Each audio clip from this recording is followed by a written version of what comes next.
শুধুমাত্র এই দোয়াটি একবার পড়েন, আল্লাহ তাআলা আপনার 90 বছরের গুনাহ মাফ করে দেবেন ইনশাআল্লাহ।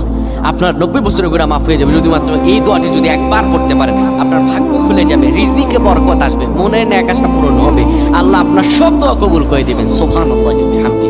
এত ফজিলত, এই দোয়াটা আপনারা শেয়ার করে দিবেন। এই যুবকেরা, আমল না করেও সওয়াব পাবা তোমার একটি শেয়ারে, একটা বাটনে প্রেস করে তুমি সওয়াব পেয়ে যাবে। কারণ তুমি আমল না করো, অন্য কেউ যদি তোমার শেয়ারের বদৌলতে আমল করে সওয়াব তুমি পেয়ে যাবে। নবীজির হাদিস।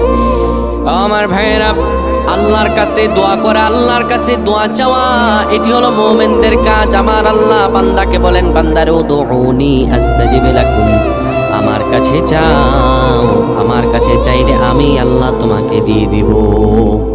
কেউ যদি একবারে দোয়াটি পড়তে পারে, দোয়াটি হলো রব্বি ইন্নী যালামতু নাফসি ফাগফিরলি।